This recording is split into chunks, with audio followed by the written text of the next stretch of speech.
No, it likes me. Alrighty, looks like they're live on YouTube. Looks like we're live on the radio, so let's go ahead and get this show on the road. It is Tech Tuesday.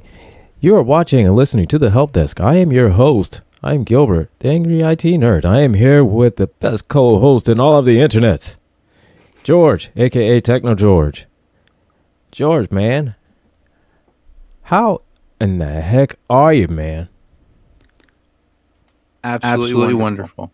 If I was doing, if I felt any better, they'd be measuring me for coffee. No, that's my father's line. My father always used to say that. One special note today. Today is April 1st, and that is correct. No, it is not an April Fool's joke. So happy birthday, sir! This is your birthday. I'm sorry, I didn't send you anything. I did kind of send you the Black Beauty, but that was before. That was kind of so. Well, see, and that's my birthday gift.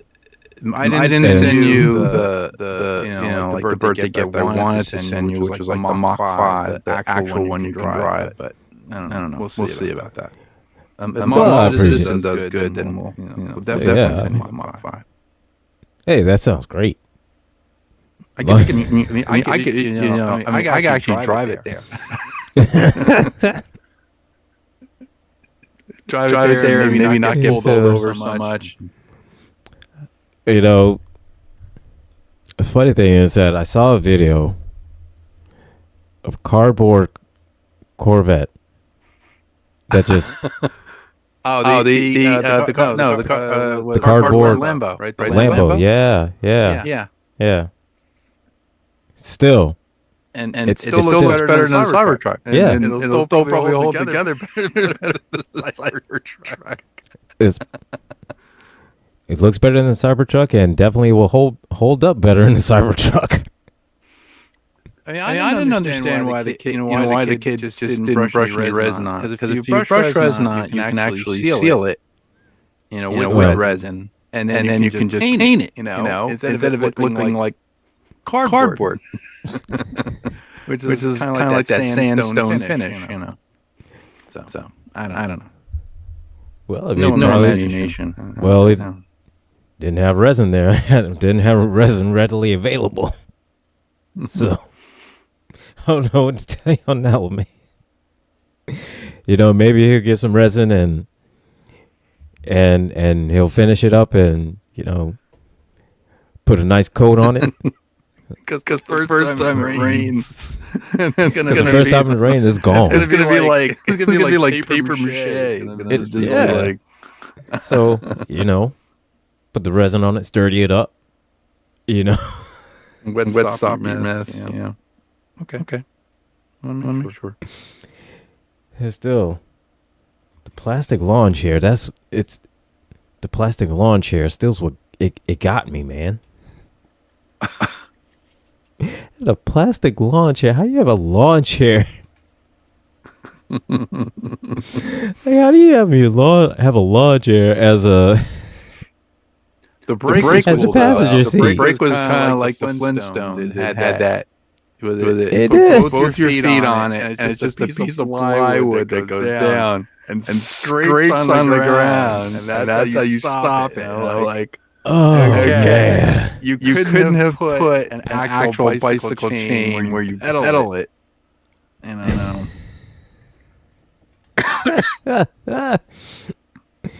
Oh, man. I mean, like, if you were going to go to all that trouble, right, to build the actual body of the car and put it onto a wooden frame, wouldn't you have something that's electric, like an electric thing where you could put batteries in it and you could, make it electric? It would be really cool. Like, I guess. Well, I mean, kind of. I guess if you look at it like this, man, you gotta work with what you got. So, yeah. Like, he had the cardboard. He had technically 4 tires. But he made them bitches work though. He made all those bitches work. He made them work.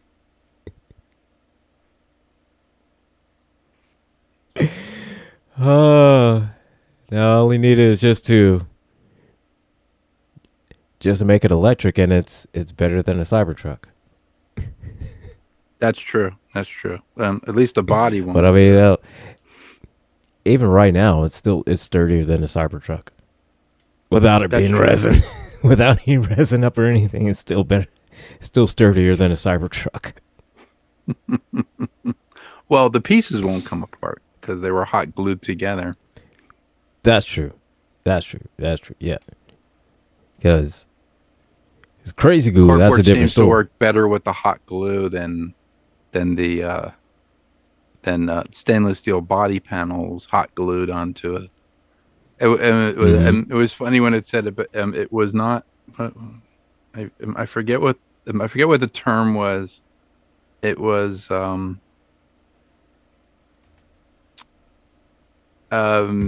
it wasn't weatherproof, but I forget what they said. It was like it got brittle in like very hot weather or very cold weather, and I was like, okay, well, that doesn't make any sense. I was like, wouldn't you weld those together? And I said to myself, well, the welds would be, if you weld stainless steel together, which is very difficult to do. And if you're, if a robot was doing it, I could see like where the welds would actually be accurate. They would be accurate. Yeah. They would be light. Yeah. But I'm saying to myself, yeah, they glued the bumper on. I was like, okay. And here's the thing. The only thing I could possibly understand gluing onto a car would be like an ornament, sort of like a hood ornament or something like that. Or like, or was it like an emblem. Right, like, something like that. Emblem, I could see gluing that on. Yeah, I could see gluing that on the body panels together. Yeah, but not gluing the body panels. It's like, come on. And it's amazing to me that the car's glued together, and it costs over $100,000. I was like, yeah, that's crazy. I mean. Magpie in the comments said, someone should make a trend where they put poop emoji stickers all over the swastika cars. I 100% agree. Yes. Anybody that's out there that's listening, make that happen as a birthday wish to me. I would appreciate that. Put a whole bunch of poop emoji stickers on swastika cars whenever you see them. That'd be the greatest birthday present for me. I appreciate that. That would be a great birthday present. Make that happen for me for my birthday, people. I would love it. Please. But yeah, dude, and Cybertrucks, they wouldn't be bad if they were, had a completely different design and, weren't designed by Elon and manufactured by another car company and like look completely different on the inside and the outside. Well, if you look at the design of the Rivian, that's an all electric truck. The thing I like about it is that when you're charging it, the front bumper actually has like these sectional lights, and they go from like 0 to 50 to 100, and then it's kind of like it's like a graduated light display to show you the charge of the car. And it's really cool because once it's like it stops, or once it's already like fully charged, the light display goes back to white again. which is really cool. It goes like from like red. I think it goes from like red to yellow to green, and then it Okay. stops, and then it changes because there's RGB lights in there. There's like there's red, green, blue LEDs inside the car, but it's the front headlight assembly, and which I really thought was really cool.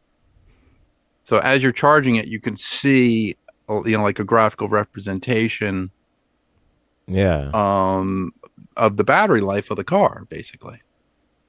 Okay. Mercedes Yeah. came out with a. I remember Mercedes came out with their concept car. It was all electric, and what it did was, when you stopped for a pedestrian, it was supposed to project um a graduated pathway in front of the car, so somebody can actually walk in front of the pathway. The computer would stop the car. That was like the concept of it, and it would project a pathway that at night, so somebody can actually like safely walk in front of the car, and then once the person was safely on the other side of the sidewalk, the projector shuts off and then the car goes forward, which I thought was really cool. I thought it was an interesting concept. Huh. I mean, but That is pretty apparently cool. we know that the Cybertrucks and the Teslas just don't stop. They just barrel through. Keep on going. Keep on going. And so I saw something last week, 2 weeks ago, about roughly between 2 weeks ago, that there was this car company, and I'm trying to find the name of it because I cannot remember it, but they developed an electric car, but this one basically once it's cranked up, operational, and is going, it recharges itself instead of just draining the battery out, and then you have to stop someplace and charge it up and then drain, and then so while it's operating, like actually driving, it recharges itself while it's driving. Okay. Those would be because the battery technology that are in Teslas, I believe, are lithium polymer batteries. Yeah. The newer batteries are lithium phosphate batteries. They do not have a breakdown. Well, they can hold a charge a little bit longer, or like a lot longer, under certain conditions. The newest type of batteries that NASA created are called solid state batteries. Solid state batteries use a salt, I think, some sort of like a saline solution to hold the charge, but the charge can be held for a lot longer.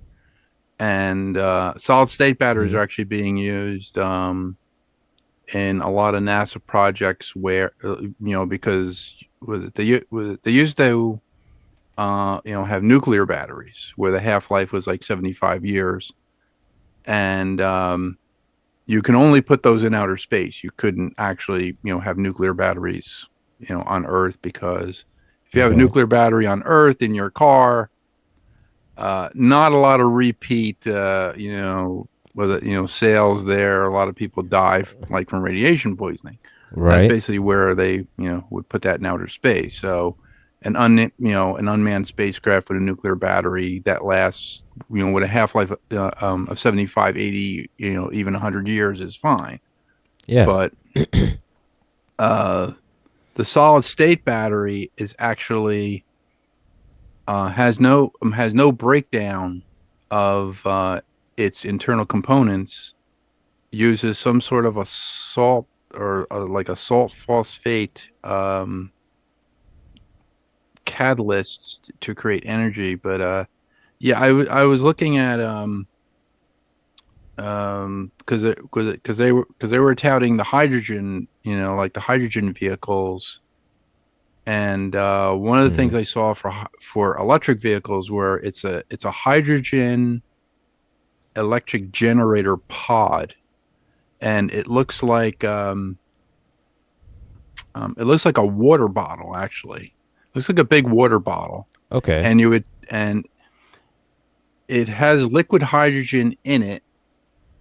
I don't know if it was liquid. Yeah, it's liquid, and then it had some sort of an oxygenator to basically break the liquid into gas, and then the Mm-hmm. gas created electric, current, kind of like a large capacitor. And what you would do is you Mm-hmm. take these pods and plug them into your electric car instead of going to like a station Right. and plugging in. If you were on the road and you started to lose power, you'd pull over, you'd pull out one of these pods and plug it into the side, and Mm-hmm. it would create the electric charge that you would need to get to a charging station.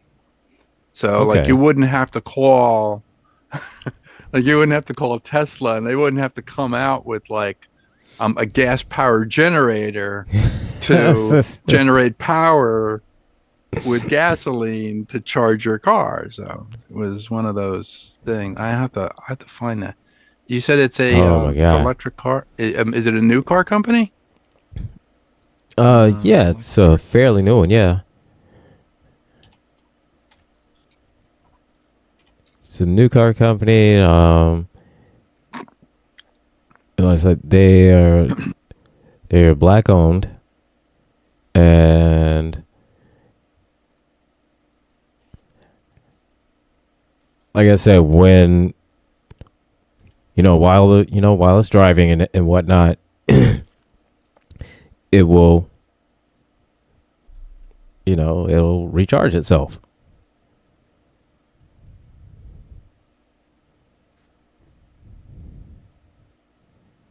Trying to find it here. There's Derrick Automotive. I know that. Electric vehicle company Derrick Automotive Technologies opened its first showroom in Atlantic Station, showcasing how Yeah. technology is driving retail. Who is the black-owned EV car maker? Derrick Automotive.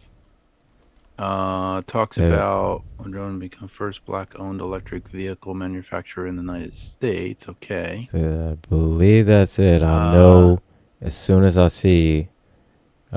Here's the Avante E4 electric SUV, fully electric configuration, 5-door panoramic roof, has a starting price of $75,000. That's Avante. Um, Let's see, and yep, this is it. That's the company. Derrick Automotive. Derek Automotive. Yep, Cool. this is it. Yeah, they're developing a car. It's an electric vehicle. At the is it the motor? Or is it the battery or the engine? Whatever. It essentially it recharges itself. So basically, while you're driving, you never run out of gas, so to speak. Oh you never run out of power. Yep. I guess it has like regenerative. Well, but it would have to be the battery technology. Well, wait a minute. Um, have to be the Yeah. battery technology. So look, man, it took somebody way smarter than that to figure that out. It took somebody way smarter than me to figure that out. uh, I'm just looking at the site here. They're going to be first showroom. so, Okay. Yeah, I'm gonna have to look into this. Automotive steps in the metaverse. yeah, because it's pretty interesting. Download. Yeah, it is. Huh.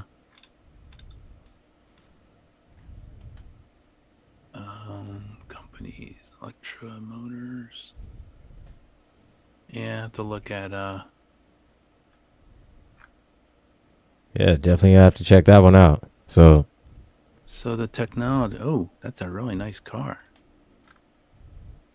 So it's a patented Proteus generator Proteus is a name for our gas to electric generator technology. Proteus combines the patented super low emission counterpoise engine, which spins a new highly efficient generator to produce low carbon electricity. Emissions per kilowatt hours of energy is on par with a natural gas power plant. Oh, natural gas.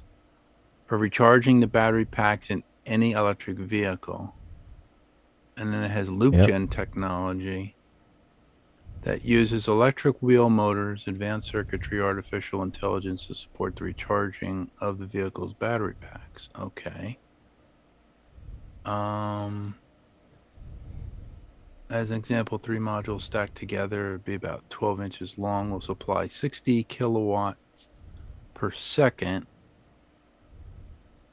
and 1,173 foot-pounds of torque. The average electric vehicle consumer consumes about 2.5 kilowatts per mile, kilowatt seconds per mile. So with the wheel motor supplying such robust output, we should be able to replenish kilowatts as fast as they are consumed by driving the vehicle.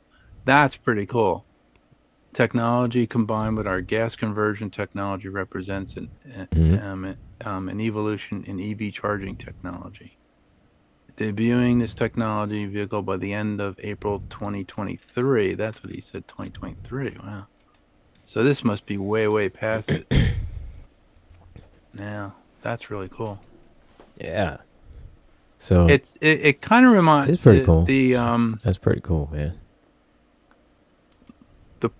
The Proteus generator technology, if you look at it on the site, it looks like what GM had introduced a couple of years back. They couldn't get it to work, but the concept was you would have basically what's known it was known, I think, as the skateboard.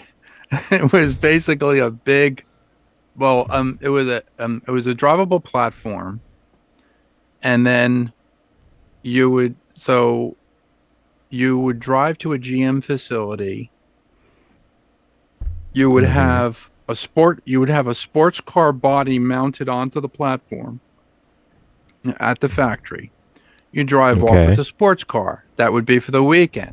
But if you wanted an SUV, all right, from the weekend, you come back to the facility, they lift the sports car, module off, and they put the SUV on, and they lock that down, and then you drive that off. That was one of the things they were talking about. And I was like, that would have been really cool. Right. But I'm saying to myself, yeah, if the car was $1,000, I mean, you're talking like 40, 50,000, maybe even $70,000 for an electric car. And I'm saying to myself, well, wait a minute, all right, it sounds great in a perfect world, but this is not a perfect world. This is a world where, people are just stealing stuff, left and right. But it was, it was an interesting, I guess it's an interesting concept. But, there's some of those concepts need to just stay concepts, man.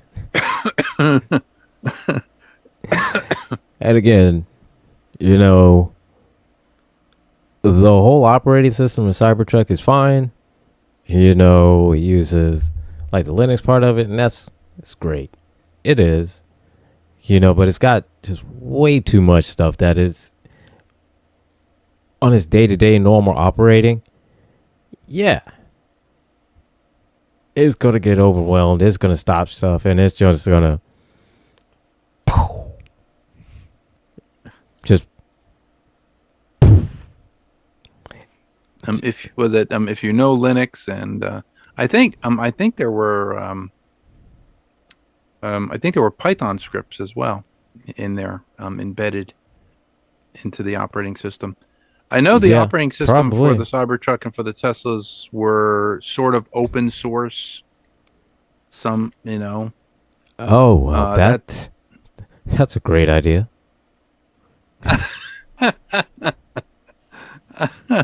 Well, nothing wrong with open source. Yeah, nothing wrong with open source. However, if you're using it as a, if you have a business and using open source is not the best idea. Especially since your main bread and butter to put this in, it the way that operates, it depends on your sales. So yeah, not the best. Not the best.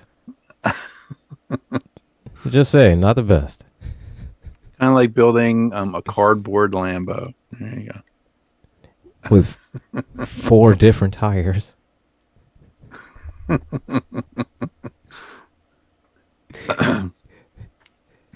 I think the thing I'm more, I don't know if it's like in awe or shock or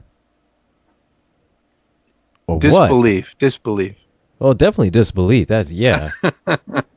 But it's something that's kind of like an additional, something to like kind of supplement. It's like a what the F is that type of, And if you look closer and you keep examining it, then it's just more of what the F is that? What the F is that? What the F is that? Oh, Lord. So.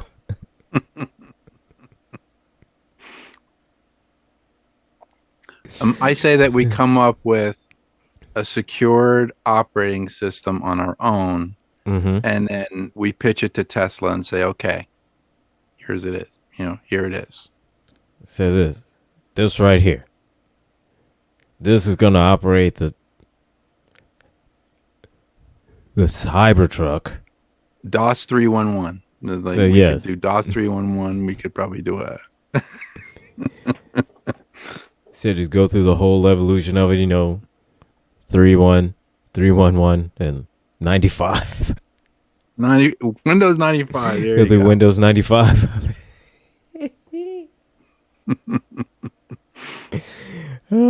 Much more secure. Yeah, absolutely. Much more secure than Windows ME. Major excrement, but man, that was... that was the pinnacle of security. I don't know what kind of security, but it was the pinnacle of it. I think XP was more stable. A lot of automotive shops are still using XP in their analyzers. Yeah. I remember the one analyzer my friend got. He paid $50,000 for this analyzer. It's it looks like a tablet PC, and it has all these connectors. Okay. So you would actually connect into the ODB, which is the onboard the OBD, the onboard diagnostic port of your car, and the scanner would send out these signals, and the car, the car as it's running. Yeah, we'll give you that data, whatever you're looking for. Yeah. Give you back the data, like for certain sensors or certain things that are not right with the car. Right. But the analyzer itself, the thing itself, it was a computer, and it was like, it was like a touchscreen tablet. It used the Windows XP operating system, and it's probably still does to this day. I think some of those analyzers moved to Windows 7. I don't know if they're on Windows 10 yet. No.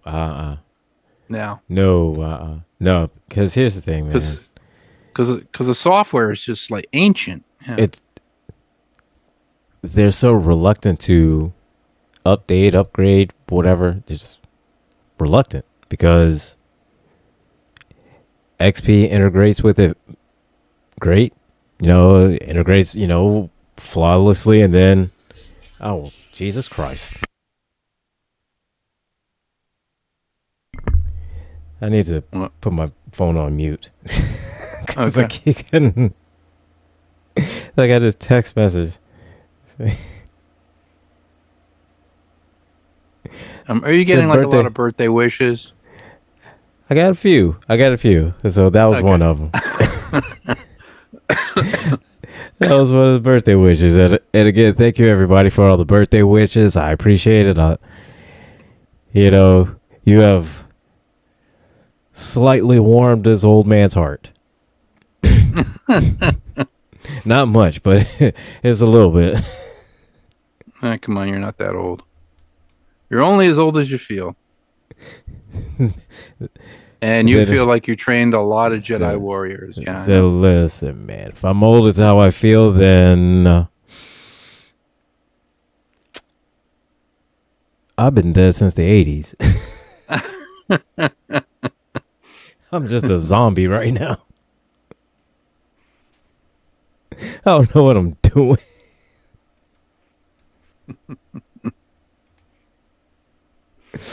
So you have Rules of Nerdquisition. You have the Gamesters of Triskelion coming up, right? That that episode. That we do. The sad thing is I haven't watched it yet. I gotta watch it. I gotta watch. You should have John McCallum on that episode with you guys, because he could tell you something about the blonde who played one of the Falls in the episode. Her name is Angelique Pettyjohn, and John's got a story you can't believe. Oh man, come on! Angelique Pettyjohn used to be a stripper back in the 50s. Okay. And she was cast as one of the Falls in that episode. The blonde-haired one with the, with like the silver bathing suit type, of outfit. Yeah. Okay. But she was in she was in a movie called Biohazard. And John and his friend actually had to do a life cast of her head. And I mean, you just do the story from there, but she did signings at a convention of her in the Thal outfit, and then she also did signings. She, she had pictures where she was totally nude, because she used to be a stripper in Vegas. So she had pictures. She had a couple pictures of her in the outfit from Star Trek, and then she had the same pictures, but she was completely nude. I was like, wow, I would have liked to get one of those. So this is I'm not sure which one I want to get.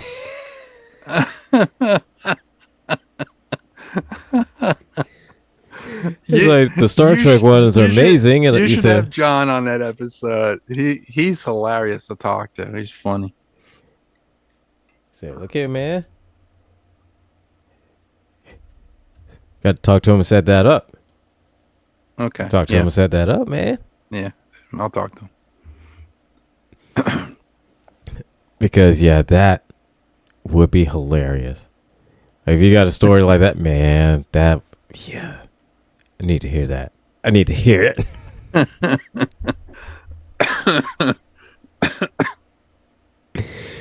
Oh, Gretchen would lose her mind laughing. She would just die laughing at that. Oh, man. But, this...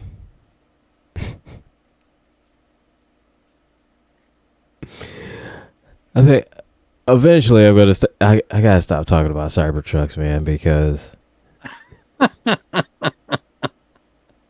there's just so much more that's out there to talk about. What's going on in tech, but just can't stop talking about Cybertrucks just because how flawed it is. It's on your with it's on your mind. You just can't. Yeah. Right? You can't. Yeah. Like you can't get rid of it. Like it's almost like when Thomas goes on a rant. It's like yeah, and like it goes just on a rant. For what?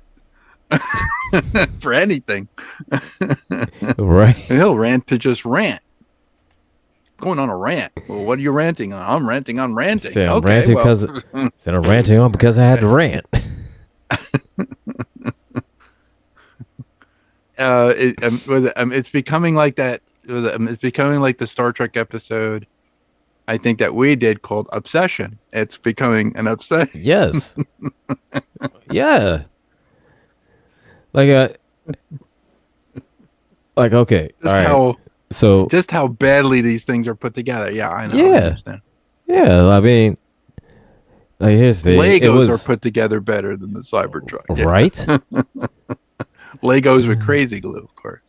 Oh, of course. And I think the only thing that's built worse than a Cybertruck is the Ocean Gate sub. And for the longest, I was same thing with that sub about the Cybertruck. I think what they're trying to do, with the Cybertruck and Ocean Gate, they're trying to form their own vehicle, Voltron. Except it just falls apart. The Indestructible 2. What happened to the Indestructible 1? It fell apart, sir. Oh, okay. Right? But yeah, man, they're making their own vehicle, Voltron. But they just don't realize nobody watches the vehicles. It's not the one with the lions. No. It's, what you should do? Here's a project I should do. Make the Voltron robot with Cybertrucks for like the hands and the feet. And the whole thing just catches on fire.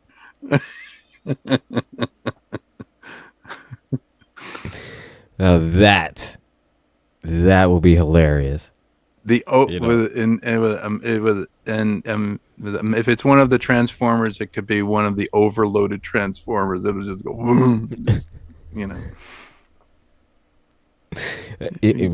Absolutely, man. Kind of like with it, kind of like Battle of the Planets, where they had like the fiery Phoenix. This would just be like, spontaneously combustible, Voltron. Is that right? But the vehicle one, so the no-bots. I mean, the no-go-bots. What is it? The no-go-bots. So no, it's the no-bots is right, As in nobody wants to see. So nobody wants to see GoBots. I wonder if I could do that with AI. Oh my God, that would be awesome. Yep, you could do like an AI thing. Probably, so. the hands and the feet are on fire. It's great. Hey, look here, man. We got a video of Donald. We got a video of Donald Trump. Sucking on Elon's toes. So I mean, I think I think you could AI. You can AI anything if you could AI that. I mean, unless he actually did suck his toes. I mean, I don't know. Hopefully that will end your obsession. Then we can get you on. Oh, I did. On a different obsession. See something that you would like. The other day, it came up in one of my tech feeds. It was the Flipper, the Flipper 02 or Flipper 2. What? Hold up. Hold up. Let's check this out. I gotta look. Hold. Let me see. Flipper. It was like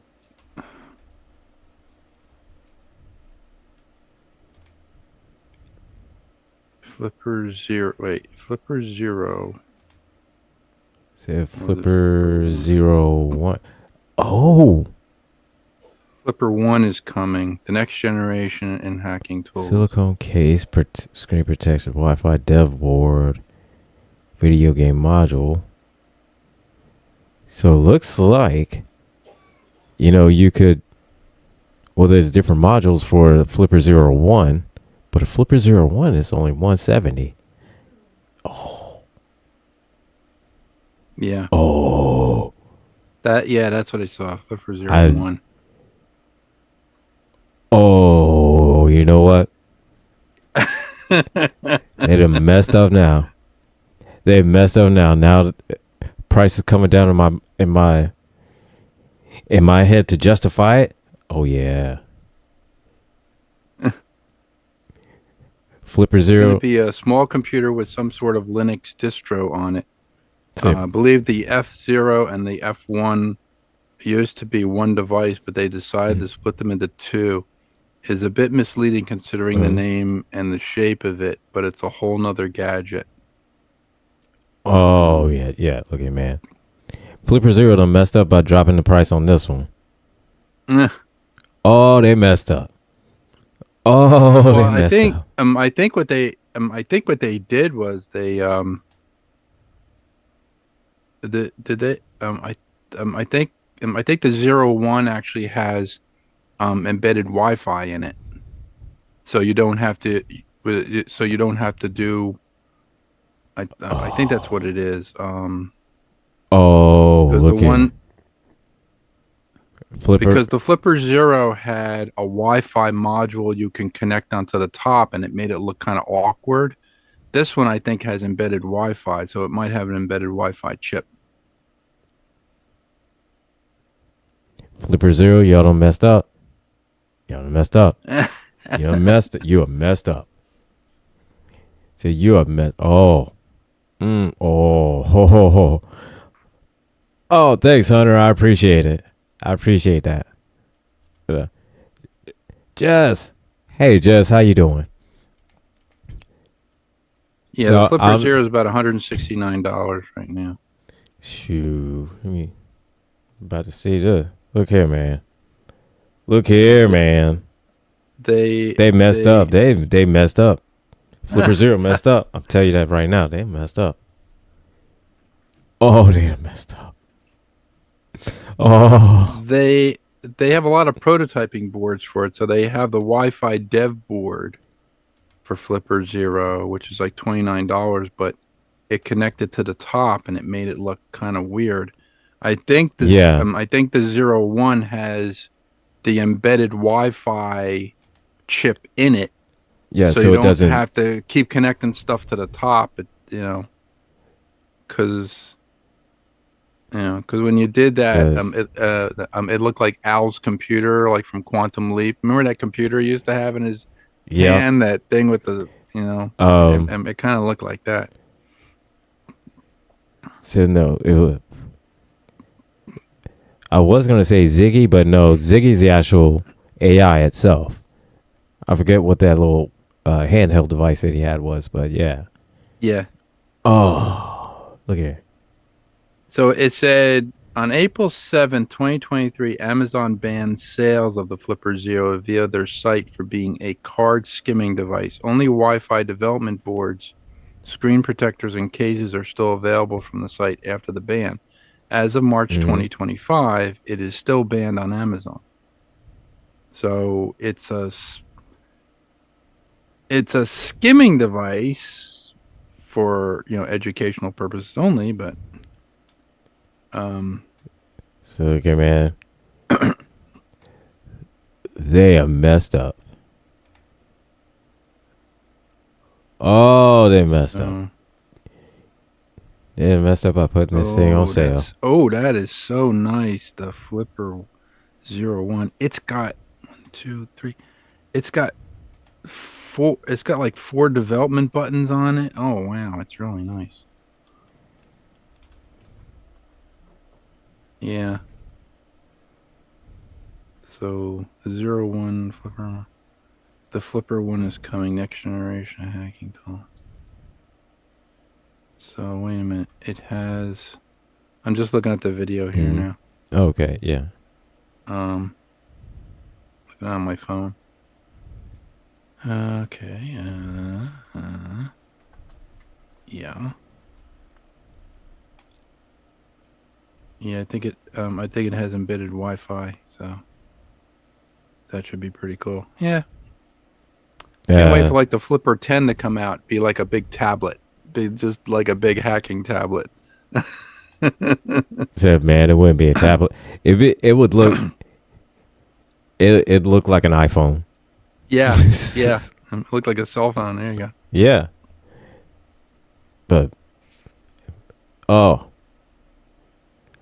it's looking for 100. For 170 though. I might be able to deal with the thing shown on top of the Wi-Fi. Hold up. Depending on what I'm going to use it for. Educational purposes.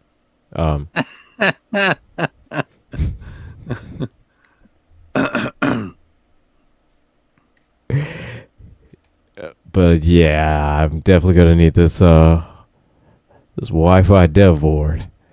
yeah. Oh, they messed up. Oh, they messed up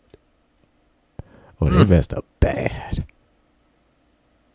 Oh, they messed up bad. You don't put shit like this on sale. You don't put shit like this on sale with me. I got impulse control already. I got impulse control problems already. You put something like this on sale. Well, at least we can get you off the Cybertruck. So, we can get you off the Cybertruck session. Now we put you to Flipper Zero. Then, I want to see after you get the Flipper Zero. You'll be like, hey, guess what? I can hack a Cybertruck now. That's what I plan on doing. There you go. Here, we'll turn this bitch on real quick. See that? It wouldn't crank up. It just.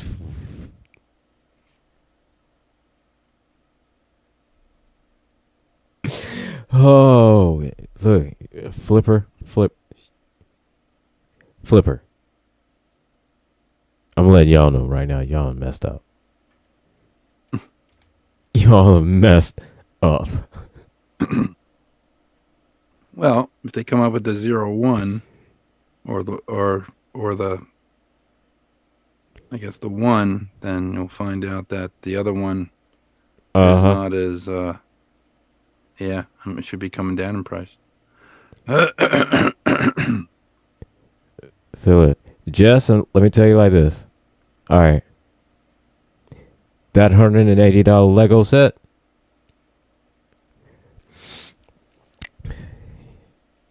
That Lego set will will keep your husband out of trouble. Okay? There's $180 that keeps his ass out of trouble. This is $170 that's going to put my ass in deep ass trouble. Every day.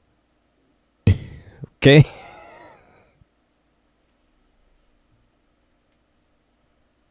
So, in Wikipedia, the Flipper Zero is a portable, multifunctional device developed for interaction with access control systems.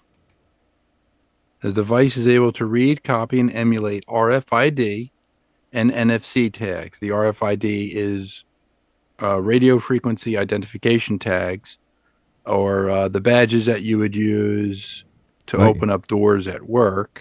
Security badges. If you have a badge like that, like security badge. And NFC tags, which is near field communication tags. You could get those on Amazon. Mm-hmm. It's like $20 for like 50. No, it's $8 for 50 tags, and you can actually use your cell phone to program them through NFC tools. Radio remote buttons, iButtons, digital access keys. It was first to announce in August 2020 through the Kickstarter crowdfunding campaign, which raised $4.8 million. The first devices were delivered to backers 18 months after completion of the crowdfunding campaign. The device user interface embodies a pixel art dolphin virtual pet. The interaction with the virtual pet is the device's core game mechanic. The usage of the device functions defines the appearance and emotions of the pet. But it says, while harmless uses like as a remote control for a television or carbon dioxide sensor exist, some of the built-in tools have potential criminal uses, including RFID skimming, Bluetooth spamming a Bluetooth connection, crashing a person's phone, and emulation of RFID chips such as those found in identification badges using the built-in radio cloner to open garage doors, unlocking cars, and functioning as a wireless bad USB. Things that on the show that we love. No. But for educational purposes. Educational purposes. So only. Only. So I said, Jess, I can't have something like that. But they lowered the price to where I can't not have that. I got to have it. They lowered the price affordable. To where they lowered the price to where this some I have to buy it out of principle. It's the principle of the matter now. I don't know. Amazon will not sell you the actual device. They will sell you all the accessories with the device. Yeah, all the accessories, right? Yeah, but they're not selling you the device itself. No. Right. I mean, this is good, like for pen testing, like like for penetration testing. Oh yeah, for definitely for pen testing. Like testing networks. Oh yeah, I mean, I used to have a Linksys USB wireless scanner many years ago, and if I got in, if I went to like a client's office, I guess I could say, so what is your SSD and with it. Sorry, like your SSID, and they would go, I don't know what you're talking about. I was like, what are you broadcasting as your SSID for your business? And they would say, I still don't know what you're talking about. So then I would have to explain it to them. But this little thing that I had on my keychain would show me, it would say Linksys WRT54G, which is basically the SSID that they were broadcasting as their router. And I said, well, you're broadcasting a Linksys ID. And they go, so? I was like, so if people understand that, they could possibly get into your Wi-Fi. So then when I checked out the Wi-Fi, they had I think they had 55 or 56 users on there when they only had a 10 user almost 10, like a 10 user connect the thing up to 10 users type of thing. Well, there were only 10 people who worked at the company. Okay. But there were 55 users on the Wi-Fi. And I found out that the people next door found out that their SSID was wide open, and they were using it for all their computers, all their phones, all this other stuff. And I said to them, okay, this is what's slowing down your network. You have all these people using this thing. You're paying for this every month, and they're using it for free. I was like, I'm going to go in and I'm going to change it all, and then give you access to your, like your Wi-Fi. I said I could shut the Wi-Fi off, but for certain things in your business, you want to keep it on. Right. So we did that. I plugged in all the computers because all the computers were on Wi-Fi. I said, no, you need to plug all your computers into a local network. Okay. Anything that's Wi-Fi is going to be this. And I said, as soon as I do this, you watch. People are going to be coming from all around going, what's the password? What's the password? It's like, no, you can't give those people the password. Like, because those are the people that are the reason why your network is why your network is going the way it's going. It's because of them. So, he did that. I changed the SSID. I changed the passphrase, and then within like 2 or 3 days, somebody who lived upstairs from this one guy, because the guy had his business on the first floor, and the people upstairs came down and said, "What's the password for the Wi-Fi?" And he goes, "What password?" And he goes, "Well, my password changed. I can't get onto the internet." It's like, well, this is a business. You're not supposed to be getting my password to run. Oh, but we were using it, like for Netflix. I can't I can't watch my TV anymore. He goes, too bad. You need to go get your own. You need to go get your own Wi-Fi. Yeah, right. That was the whole thing. I was like, wow. And he called me up and he goes, within 24 hours, I had people come in. What's the Wi-Fi password? What's this? What's that? And I'm like, now I said, now you see why you can't have these people on your network. I said, this network is just for your business. That's all it's for. Right. And he's like, oh, okay. Yeah. All right. Said now it makes sense. That. Now it makes sense. It makes sense now.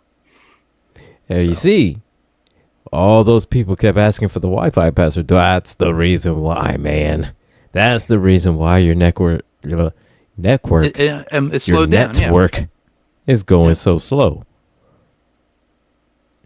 You have only 10 people on. I'm like going. I said you have 55 devices. I was like, what the hell? So that's a lot. 55. That's a lot of devices. I could identify. I mean, I could. I can identify like with Wireshark, which is a separate. Right. It's a separate software thing you can use on a laptop. Wireshark will actually tell you what's on your network, and it'll actually give the MAC addresses. So I recorded all the MAC addresses. Okay. And I was like, well, you have like 20 iPhones. You have. You had 10 Android phones. That's 30 devices. Okay. You had some other computers. You had a TV, you had a couple smart TVs. I'm like, he goes, right. I don't even have a smart TV at my business. I was like, there you go. It's like, I don't know what to tell you. Don't know what to tell you, man. I mean, but yeah, the flipper can be used to do that, but it can also be used for skimming. And they did a thing where the Flipper Zero, they did an experiment where, these guys were at a hotel. The one guy had his badge, or his door card in his wallet, and the guy came up with the Flipper Zero with the the Wi-Fi thing, like the Wi-Fi dev board, and found that there were all these different people who had had like the RFID badge for the hotel. All right. He skimmed them all. He found them all. And when he went up to the person, he basically took the device and went to like the person's back pocket or whatever, and just skimmed them all, and then hacked into the hotel registry, found what room numbers were attached to those cards, went to those doors and hit one button on the Flipper Zero, and the door opened, which was scary because those people were down in the convention room, and he just opened up a door and said, "Yeah, see, here's one guy's thing, you know, he went to the next door, he found the thing, hit it, and the door opened, and you hear beep, and you see the little green light go on, open the door, and he just had access to everything." I was like, it's cool, but it's really scary. And it's really disturbing. Yeah. Yeah. Yeah. That's why I need one. That's why I need one. And again, Jess. So anybody listening, Gilbert needs a Flipper Zero to get him away from his obsession of Cybertrucks. Yeah, it's only it's his birthday. It's only 170, and it's my birthday. Come on, come on, man. Y'all can slide me $1 here and there. You can slide me $1. Let me live my dream. Let me live my dream, people, please. Let this old man die with a happy heart, fulfilling this dream. I need this. But Jess, you better buy your husband that Lego set. Buy him that Lego set for real. This shit gonna get me in trouble.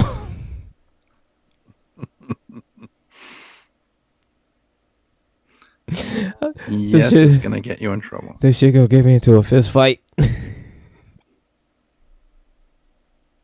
Ooh, look at that.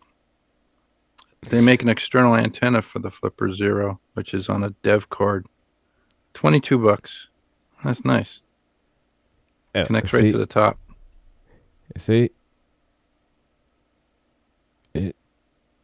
It's a very affordable shit like that. That gets me in trouble. That's just gonna get me in trouble.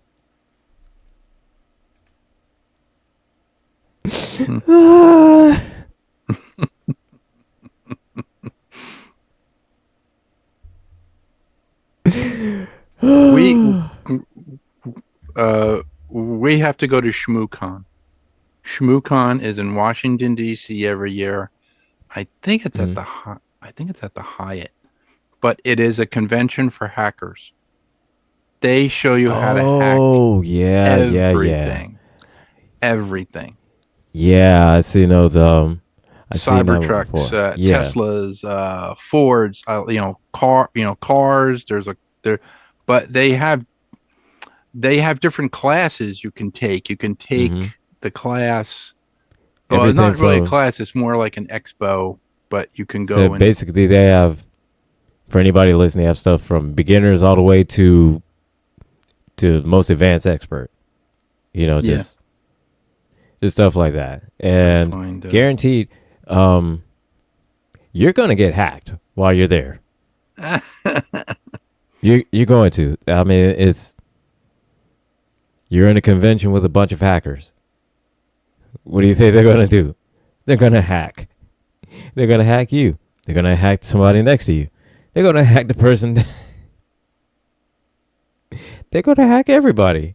And absolutely, Jess, I'm going to keep a brick on me. As soon as I get a Flipper Zero, I got to get a brick too. ShmooCon is an annual East Coast hacker convention hell-bent on offering 3 days of an interesting atmosphere for demonstrating technology exploitation, inventive software and hardware solutions, and open discussions of critical InfoSec issues. The first day is a single track of speed talks called One Track Mind. The next 2 days brings 3 tracks, Build It, Belay It, and Bring It On. ShmooCon is about high quality without the high price. Keep in mind that space is limited and we've sold out quickly every year. ShmooCon is held in Washington, D.C. at the Washington Hilton, about 4 blocks from D.C.'s Metro DuPont Circle Station. Entertaining, brain melting from all the cool tech you're learning. Be sure to check out the other vendors running during ShmooCon, including the Lockpick Village, ShmooCon Labs, Hack Fortress, and more. Oh, this is awesome. I'm just trying to see here. The 1 year, I know that Hack 5 covers them. So if you go to hack5.org, you could probably find out about ShmooCon. But ShmooCon created this thing 1 year. It was a badge that you wore around your neck, and it was a hackable USB, USB-C. It kind of looked like a Raspberry Pi, and it had a screen on it. And what it would do is, instead of you going to every, like vendor or every booth, and getting a card, or writing down information, they had, I believe they had like an NFC, which was a near field communication tag, and you took your badge and you put it to the tag, and it would read the tag and actually record all the vendors you went to. And then you could bring the thing back to your hotel room and you could hack it. You could actually turn it into anything you wanted to. So, like, you could basically turn, I don't think you could turn it into a Flipper Zero, but at the time, I think you could have. You could have turned it into that type of thing. I think that's where the Flipper Zero came from. Okay. It came from that, that convention. Yeah. I'm not surprised. Not surprised at all. So. But man, Flipper effed up. Flipper effed up. ShmooCon, less moose than ever. January 10th through the 12th, 2025. Oh, so it already passed. Gonna have to go there one time without a cell phone, without anything that could be hacked. So look at, man, I'd go down there with a burner phone. Yeah, go down there with a burner phone, right? Like, just because, look here, man, they're not getting my. Like an old school, like an old school telephone, or an analog, like an old flip phone, like an old like an old StarTech brick. flip. And get the brick, the big the big brick. There you go. Like the big.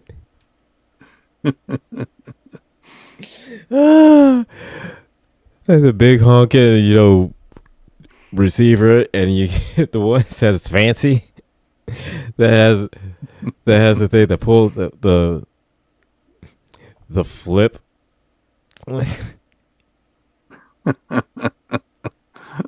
Motorola Razor. Go down there with a Motorola Razor. Yeah, man. I'd get like a burner phone. That's what I would do. Get a Wi-Fi phone with Google Voice. There you go. Maybe they can trace it back to your regular number. They trace that all back. And just had Nokia, and they could double as a brick. Because Nokia's a tough, man. Nokia is pretty much a brick. So, yeah, you could double it. Oh, they had mine. I have one around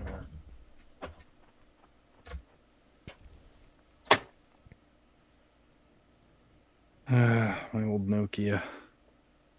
It was actually my mother's. It's actually, like my mother-in-law's.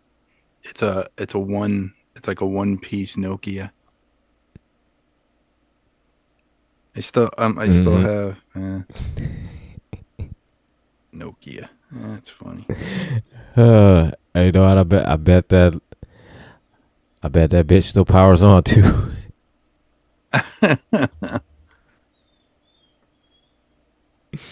Yeah, I remember my wife had the Motorola Razor at one time. I think I have it here. It's still pretty good. And I have my my my first cell phone was it was a flip phone. It was it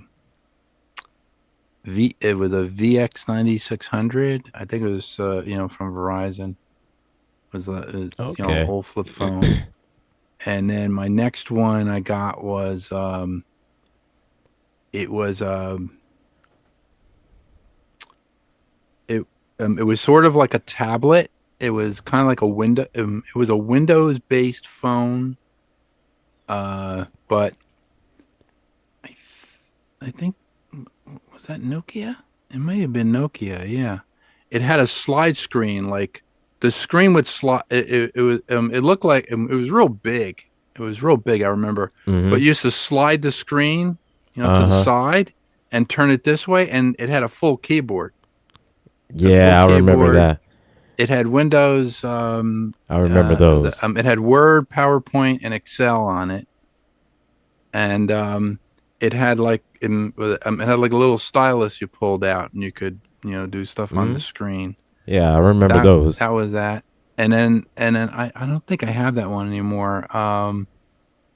The one I do have, I have the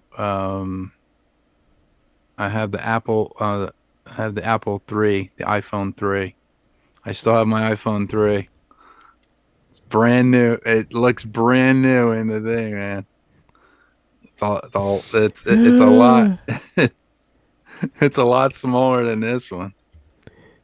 But I think it came with like the Retina display. Yeah, Riley, buy Samsung. No, don't buy Samsung. That's so many problems, Samsung. Oh man, okay. A briefcase car phone. Yep, that's that. Yeah, that's the one I bought from my father when he left the police department and he opened up his private detective agency. Got him a Panasonic one.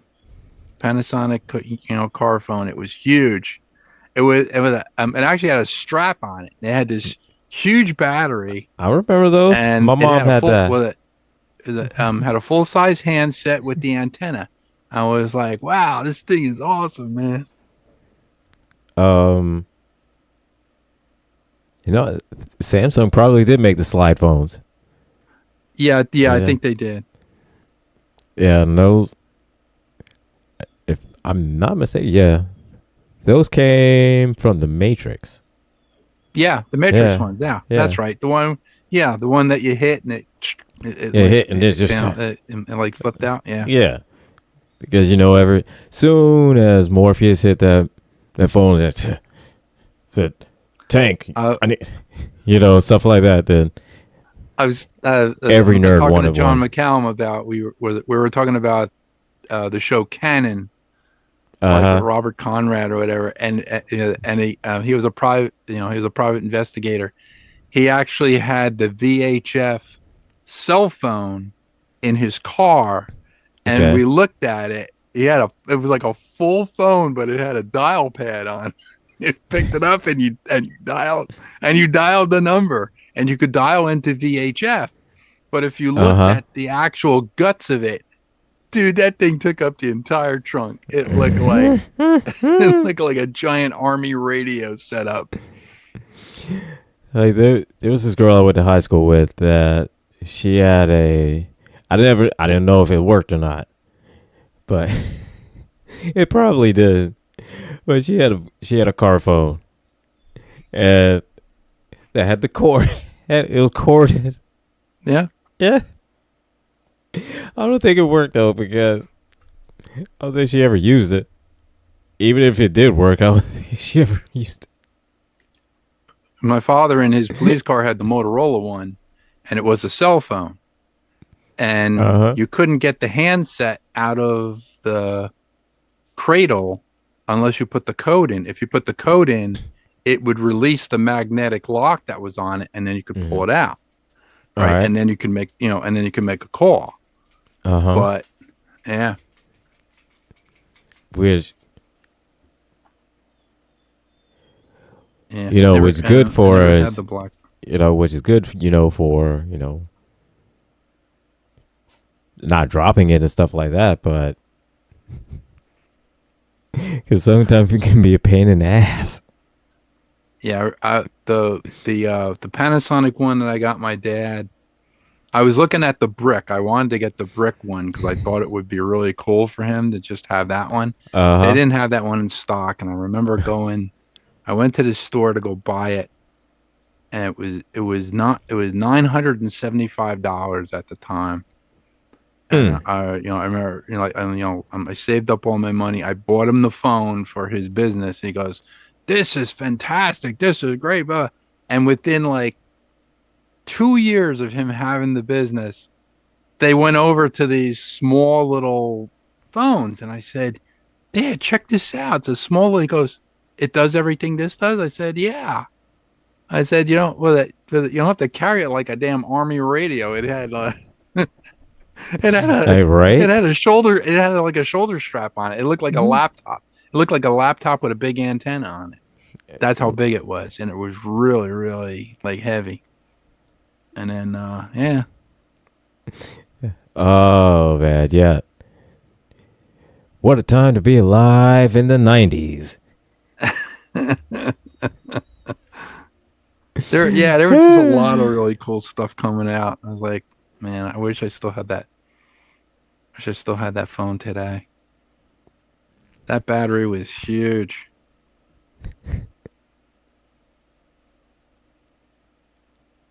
I wouldn't mind having a car that has a car phone in it, just for the whole nostalgia part, purposes. Oh yeah, it works all the time. Well, the VHF cell phone that had the dial in it, that was the one that Oscar Goldman had in his car, for the $6 Million Man. That's what they used. So basically, it was very high frequency. It wasn't ultra high frequency. Ultra high frequency came out, I believe, in 90. I'm going to say 95, 97. But in the 80s, in the 80s, the 70s was very high frequency. Very high frequency was used by the Army, and then the Army created spread spectrum, which was the ultra high frequency. But yeah, it was like those. It was like those old Army radios, like the real big field radio used to put to your head, and had the big battery and everything. Yeah, it reminded. Man. Look here, my mom had that. My mom had the big brick one. She also had the. She also had the one in the bag.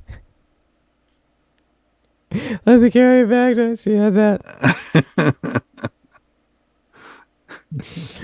It's like was it Men in Black 3, the one where Will Smith goes back in time? Yep, number 3. Yep. He sees Agent K. Sorry, yeah. He sees Agent K, and he's like, and he pulls the thing out. It's real big. Goes, "Hey man, don't put that to your head." Real big, right? Oh god! Hey man, don't put that. Don't put that to your head. Oh man, look here. Yeah, I remember reading an article in Future magazine where the advent of cordless phones, when we had cordless phones, because I remember we had the Uniden. We had the Uniden cordless phone. Right. And it, it had the antenna on the handset. And we thought we were like the greatest people in the world with this thing, you know, going outside. You could talk outside. You didn't need the cord. You didn't need all this other stuff.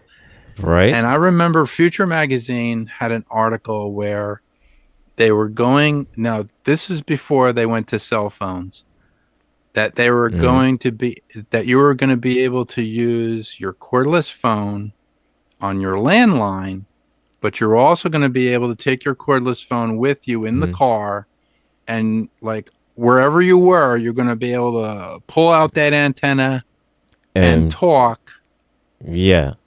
You know, over, you know, I guess over a dedicated transponder, and you're going to be able to do that. And then all of a sudden, it just didn't happen, and they came out with cell phones. So that was the advent of cell phones, where they had the cell towers and all this other stuff.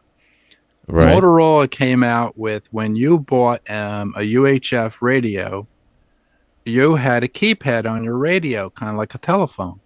So you could make small calls through your radio to a radio tower going to a landline. But the price per minute was like it was like $300 a minute.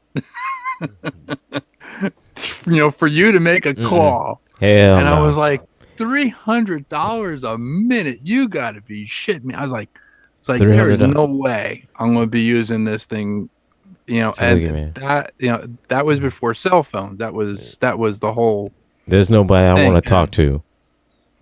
There's nobody I want to talk to for $300 a minute, and nobody I want to talk to. Was it? It wasn't like a, you know, like the two-way conversation would be like, like you would have to key your radio in order to talk. So you'd have to push, hit the push to talk button. You would talk, and you would let it go, and then the person on the landline would just, talk. But, it was only for like a few minutes. Like you can only do it like a few minutes, and then the tower would cut you off. So it was. I mean, yeah, crazy. Because I mean, shit, dude, you. $300 a minute, man. It was the craziest price I'd ever seen. I was like, wow. Like, yeah, there's no way I'm going to be able to do this. So look at, man, $300 a minute. As fast as I would talk for $300 in a minute. Okay, done. It'd be like an auctioneer. Yeah. Talking like an auctioneer. Yeah. Okay, Jess, go to save it, and I need you to I'm sending you a text about it. All right. Oh my God. Hey, Jordan, I'm sitting on Saturday, and I'm going to be bye.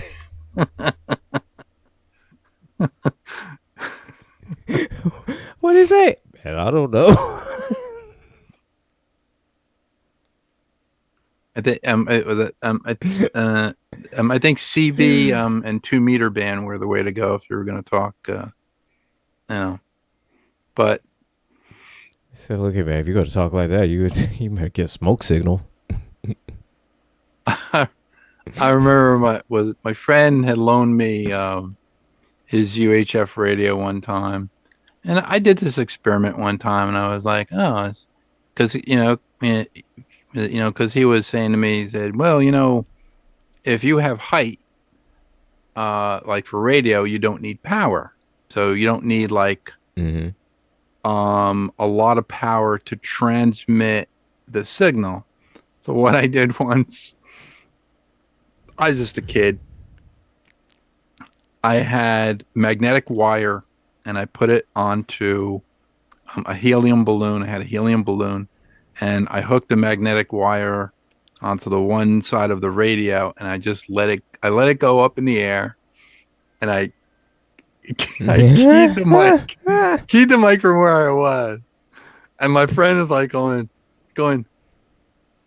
He goes, George, where are you? I said, I'm home.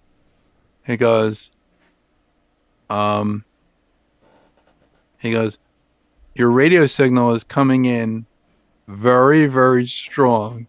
What did you do?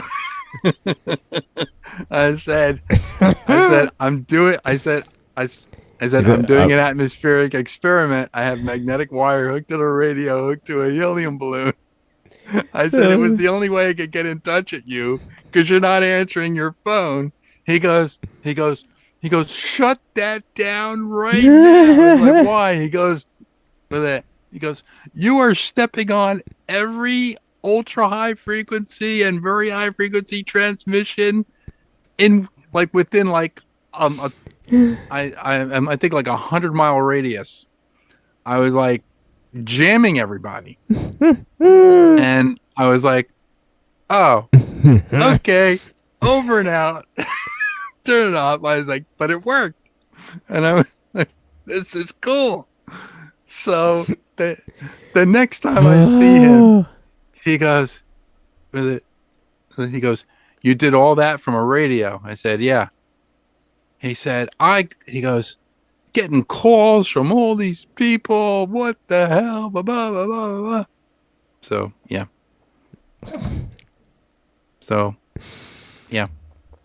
Oh, man. I was the ultimate jammer. So, I was the original jammer. Oh, that is hilarious. You think a Flipper Zero is said, man, look here. Is destructive. Yeah. So there would be so many places I would literally have to haul ass running out of, because I would be just like Icarus and I would fly too close to the sun. I'd have that Flipper Zero. And next thing I know, I decided I'm gonna have some fun and set off some cybercars. Fun. Yeah, I'm gonna have some fun and set off some Cybertrucks, you know? So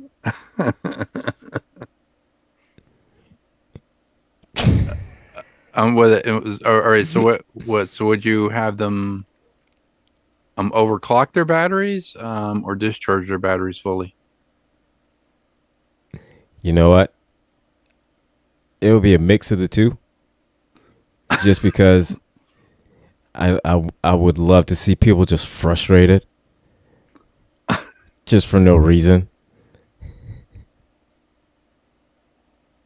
And then just have like one that just works. So one that just works absolutely flawlessly, and then everybody else that owns the Cybertrucks is just this one lone Cybertruck just going everywhere. It says to use the mobile app, set up the Tesla mobile app to communicate with your Cybertruck. Download the Tesla mobile app to your phone. Log into Tesla mobile app by entering your Tesla account credentials. Your phone and vehicle must both be actively connected to a cellular service or Wi-Fi for the mobile app to communicate with your vehicle. Tesla recommends you always have a functional physical key readily available if parking in an area where limited or absent cellular service, such as indoor parking garage. Okay. That's interesting. I'm sure I'm sure the Flipper can handle that one. Media settings appear on mobile app to rewind. Switch to a different vehicle associated with your Tesla account if you have access to more than one. I'm sure you can create one. Controls. Yeah. Controls tab allows you to do the following: open or close the tonneau cover, open the tailgate, open or close the power trunk. Turn on, check the status of the AC power outlets, control the bed lights, lock or unlock the Cybertruck from afar. Okay. You know how mad as hell people would get If you hack their Cybertruck and then they're just driving along and you turn their AC off. Well, it says enable or disable defrost truck, which helps melt snow, ice, and frost on the windshield. Enable or disable dog mode or camp mode. Enable cabin overheat protection, which prevents the cabin from getting too warm in hot ambient conditions. You can choose whether you want the AC to run when the temperature in the cabin exceeds 105 or the selected temperature if available. So look here, operating climate controls. Vent or close the windows. Mm-hmm. See? Man, look at there'd be so many people that want. Oh, here we are. Security tab allows you to do the following: enable or disable Sentry mode. See how to use Sentry mode with a USB flash drive. Enable or disable valet mode. Enable or disable speed limit mode and receive notifications when the vehicle's driving speed is within approximately 3 miles per hour of your selected maximum speed. Disabled phone key, if needed, such as when you do not want the vehicle to automatically unlock whenever your phone is nearby. Mm-hmm. Watch and share dash cam and Sentry mode clips from your mobile app. Interesting. Granting access to a second driver. Here we are. Add or remove access permissions for an additional driver from the Tesla mobile app. We gotta try this, dude. I just want to get a Flipper Zero now. Right? Connectivity, mobile app, Wi-Fi, Bluetooth, phone calendar, web conferencing, and smart garage. Say it again. How interesting? You gotta mad. How mad? How pissed off do you think somebody would be while they're driving their Cybertruck, just cruising along, like, no cares in the world because, your glue is strong, and then all of a sudden just everything just goes just every which way. Man. And then they look over and just happen to see you or see me with a Flipper Zero. Well, if you already had hacked the thing, it would happen while I guess it would happen while they're driving, or actually before they're before they start the car, if they can start the car. I mean, if you can. And see, and here's the thing, man. And if one of those functions where you can cut off their AC. Oh yeah. And then the heat. I'm gonna tell you like this. In South Carolina, it gets so hot. You mess with somebody's AC like that, they will fist fight you. They will for real. They're ready to throw hands if you mess with the AC. I'd have to switch the controls around. So, like when you think you're turning, like the air conditioner down, you're actually turning the heat up. That's when you're putting the heat up, you're turning the air conditioner up. Kind of right. Switch it around. Yeah, now that's something I would do. Yeah, I'd do that. Because that shit would be hilarious. The best. It would be hilarious. The funniest thing that my friend Dan used to do was if you left your cell phone on the bar and then you went to go have a smoke or you went to go to the bathroom, he would get into your cell phone and he would change the language, on your cell phone. And then when you got back, you'd be like, oh, and that's what he would do. And I was like, really? He goes, it's just fun to do that. Yeah, until we did it to him. And he was like, dude, I can't get into my cell phone. I'm like, well, no, shouldn't do that. So not so fun, is it? Because he tried. I think he tried to do it to Steve one time, and he put French, and Steve knew how to speak French, and he knew how to write. He knew how to read and write in French. So he goes, "Oh, You tried to set my thing. Yeah. Boom, boom, boom, boom, boom. And he, Yeah, it's and he went back to it. Back to English. And he went back to English. I was like, yeah. I mean, I have to do that for the Cybertruck, like, Oh yeah. Chinese or Japanese or something. Oh like yeah. That'd be cool. Yeah, that'd be cool. So again, screw the operating system. Like load the Japanese operating system. Right, again, this for educational purposes. Just for educational purposes only. Educational purposes only, and it'd make a great birthday gift. I'm just saying. It's my birthday, and it'd be a great gift.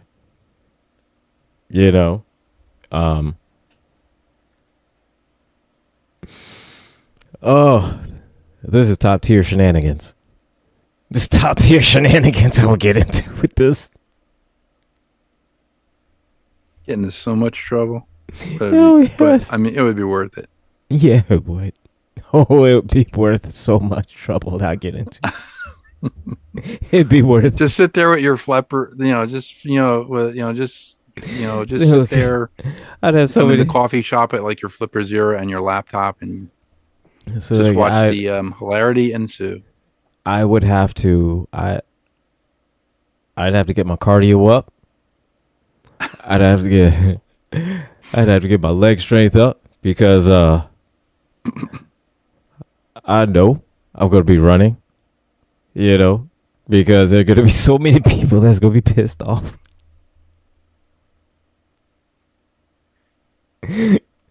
And all it would take would be to run to a Cybertruck and open it up.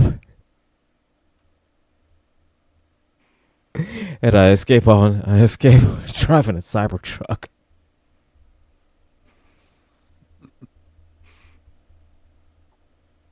Like I have to stop at every stop and just tell everybody, say, hey, look, not like that. There's some people chasing me.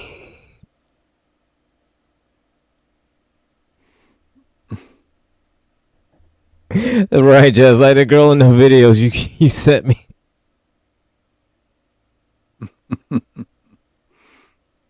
I'm sorry, Jessica. So look I was in trouble. So listen, imagine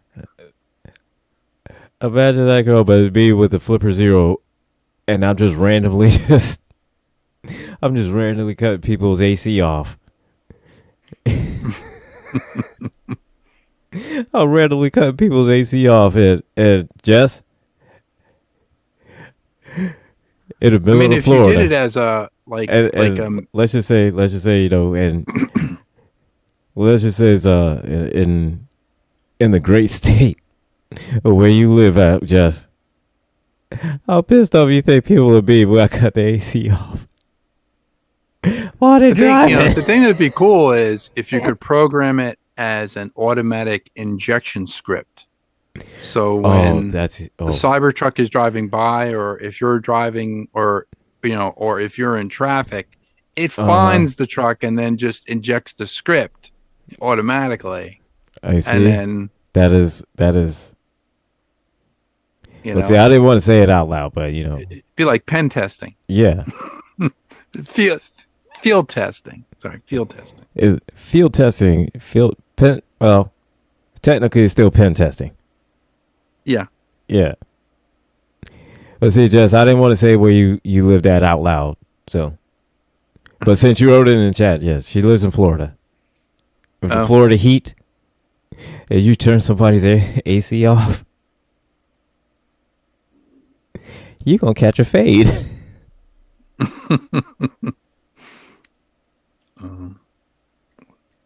In the words of Thomas, there'll be some misunderstandings in furniture movie, but it'd be too hot.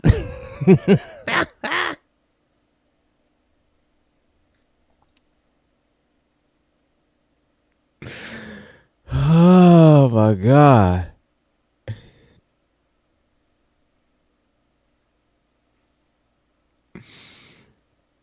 So there is an automatic injection of the JavaScript agent that you can do. So what is automatic injection? Oh. Let's see. That's not. That's not concerning at all. And that was sarcasm, ladies and gentlemen. Sarcasm.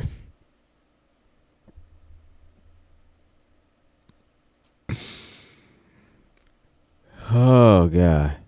Do wireless. Wait. Wireless.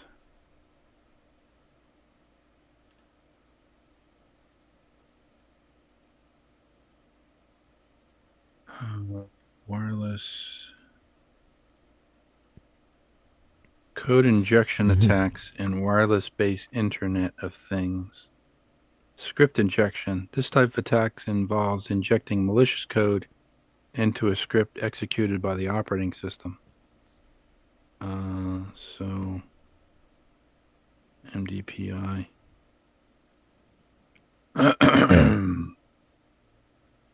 If for anybody curious, Internet of Things means it's anything that connects to your Wi-Fi that it uses the internet to run, but it doesn't. It's not in a tablet or a laptop.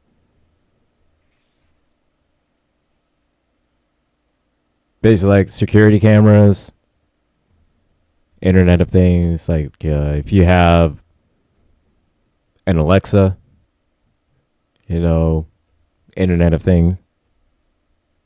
No, that type of thing. Oh, here it is. That's what an Internet of Thing is. So anybody that's curious. Code injection attacks. Code injection attacks are a class of attacks in which an attacker exploits vulnerabilities in software, applications, hardware to inject malicious code into the target system, as mentioned before. Code injection attacks have persisted in systems for decades. The first known code injection attack occurred in the late 80s when the Morris worm infected thousands of computers by exploiting a buffer overflow vulnerability in the Unix finger daemon. The worm spread rapidly across the internet, causing widespread disruption, highlighting potential for code injection attacks. So that would be code injection attacks, but it would have to be approximate. Well, it would have to be a proximity code injection attack. So if you had the Flipper Zero with this vulnerability in it, you would have to be within. If it's it depends on if it's Wi-Fi. If it connects to Wi-Fi, if it connects to Wi-Fi, then it would depend on the range of the Wi-Fi. Well, if you had it as a cell phone injection attack, you could go to the cell tower, come back, and that could be the range of the cell tower. So, but you would have to disguise it as some sort of a maintenance or monitoring piece of software that the cell tower could not flag as malicious code. Bluetooth would probably be better. Yeah. Because the Bluetooth is up to 30, is it 35 feet? So if it's within I thought it was like 30. I thought it was like 30, 35. So yeah. If it's within 35 feet of your person, if it's on your person, or of your car, if you're in your car and there's a Cybertruck nearby and you did the injection, you could do the malicious code injection into their operating system. So you would basically have to see how their I'm gonna put it like this. Their coding works inside the Cybertruck or the Tesla or whatever the vehicle is, and then find and exploit vulnerability. Since they use Linux and since they use open source in their operating systems, which is vulnerable, would it be vulnerable wirelessly, or would it be only vulnerable if it's hooked up to like a monitoring port? Right. Maybe an RJ45, an RJ35, and the thing. But usually, if it's wireless, because your phone has to work with the Tesla. That's what I found out from the girl that I helped in California that time. The phone, the app hooks to, so you have to have an active Wi-Fi account, or you have to have like an active account on the Tesla side for the software. You have to have active Wi-Fi, and then the car hooks to the app through your phone. Because when you go to charge your car from a Tesla power station, that power is seen through the app, and the app records how many hours it took to charge the car, and then it charges you for that power. Right. So if there was a way to, well, I guess there would be a vulnerability. You could basically say, oh, I only charge my car for 1 hour, when you charge your car for 24 hours and you got a full charge. Like if you got like a full charge or something like that, and you had your car there like for 5 hours, you can only say, well, my car only went for 1 hour. But that would be that would be very interesting. All I can tell you is this, man. I go to Florida with a Flipper Zero. I'll be kicked out of Florida. I'll be kicked out of Florida if I don't catch a beat down. Cause I'm not gonna lie, if I see a Cybertruck, I'm turning that AC off. I'm turning that AC off. I'm turning the heat on. Every Cybertruck, every one of disable no, just disable the air conditioning, just keep the heat on. So I'm turning it off. Turn it on, just put the heat on. So I'm turning it off. The only difference would be if it's in the winter, then that AC going strong. That AC going strong.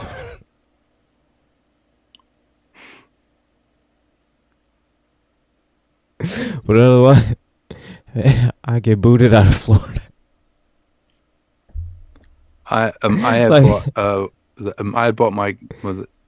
bought my mom a car one time, a Chevy Impala, 4-door, sedan, really nice car. And I remember taking it to the gas station around the corner and everything, and got the whole heater cord done, got all this other stuff done. And I brought it back. I think Steve Warner came over one night, and right, we were just talking and everything. I had the car running because I wanted to check out the AC. Well, what happened was I forgot that I started the car, and I forgot that I kept the AC on. And Steve and I were talking. We were talking, and he goes, "Hey, would you like to go to my house? We can go here and go see the." So I left with Steve. The car was locked, but the car was running with the AC on, and it was on for like 27 hours until I got back. And the thing was like. So did it have any gas left? I had a full tank in it. I had a full tank in it when I started it. I remember. It was like it was a Sunday. I got back. It was so quiet. Like the car was so quiet because I had everything done. I had the engine done and all those stuff. I go to sleep, and I got back real late. Steven and I got back real late to my house. He dropped me off and everything, and I'm there, and I'm like, and I walk outside in like 2:00 in the afternoon on Monday, and I'm like. I walk out and I'm like, I hear something. I walk out. Oh my God! I ran to the car. The windows of the car, you had to see it. It was like 80, 90 degrees out. The windows of the car were soaking wet. I mean, on the inside of the car. I opened up the car. I was like, oh my God. I turned the engine. I turned the thing God. off. That hood was so hot, but the air, the and the seats were cloth, so they absorbed all that water. I sat down in this like this sopping mess. I was like, how stupid could you be, George? I'm so stupid. So I was like, so I had the car. The next day, I drove it around the corner of my friend's garage, and he goes, how long was this car on? I was like,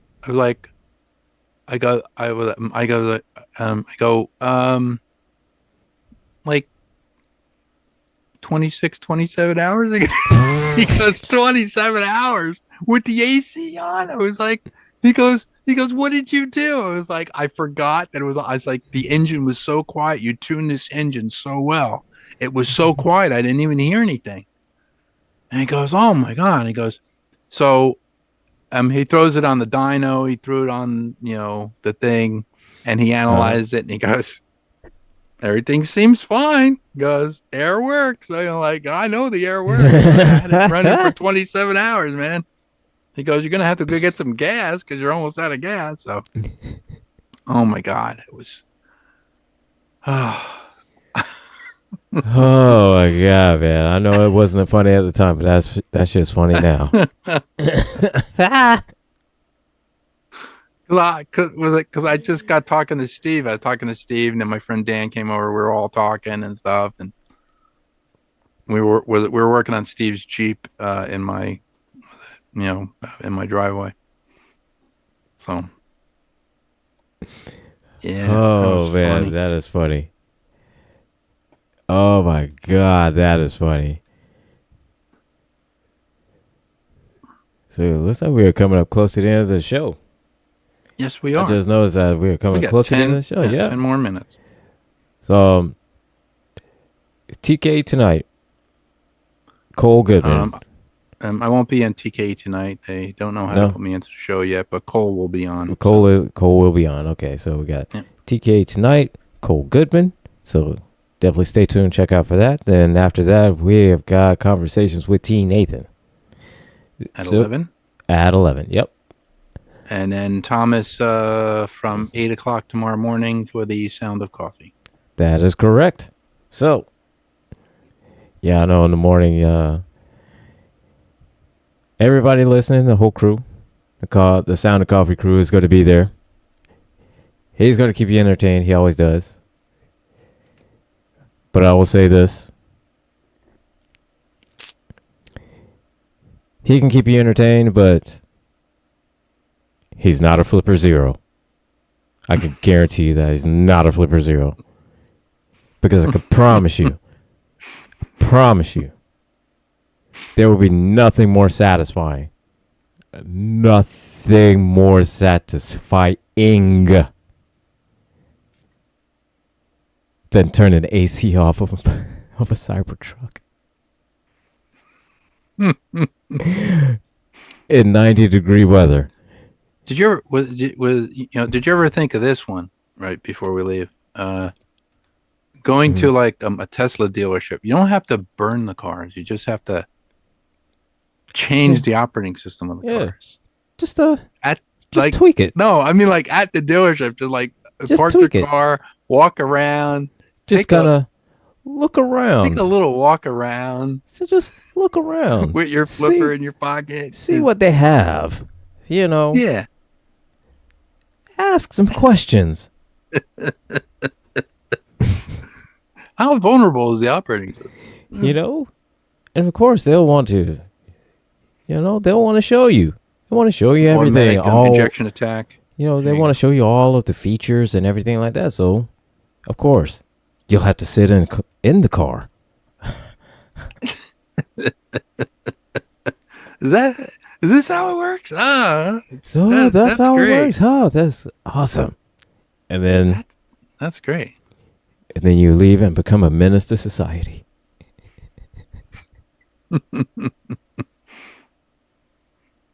Making Elon stock dough. So Meanwhile, Flipper Zero stocks is going up. Elon's going down.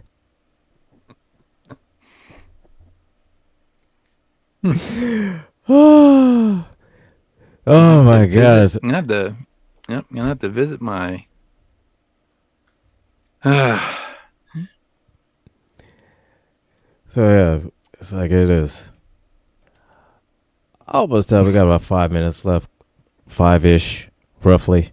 So, just want to thank everybody in the chat. Thank you, Jessica, for being on, and appreciate you, Magpie and Hunter, and shout out to everybody in the chat. Thank you very much for being here. And Jess, I'm not diabolical. I'm just I'm curious. He's curiously diabolical. No, wait. He's diabolically curious. I'm curious. Yes. It's curiosity. At heart, I'm a scientist. You know, at heart, I'm a scientist, and I go by the scientific method. I have to try. I have to try shit out. How do I know how it works, and how do I know how to do it if I don't try it out? This show is brought to you in part by cns-computers.com. You went to the wrong site, didn't you? You had a Flipper Zero, and you got something, didn't you? But that's all right. Zero, and you hacked a. You got a Flipper Zero, you hacked it, and then you ended up getting a Cybertruck virus. But that's all right. Take your system down to CNS-computers. They'll get you squared away. They'll clean out all the viruses, clean out all the worms, all of the everything's in betweens. If you want to get a new system, fix your old one, hey, or if you just want to go there and say hi, go ahead. They like that. Tell them George sent you. Not me. Tell George. Tell him that George sent you. Not me. Because, I don't want to way to deflect the blame. I don't want to catch a fade. But, way to throw me under the short bus. So. But hey, tell them George sent you. See if they give you a discount with it. I don't know if they will. Maybe. It won't hurt to try. But mention George's name. Servicing the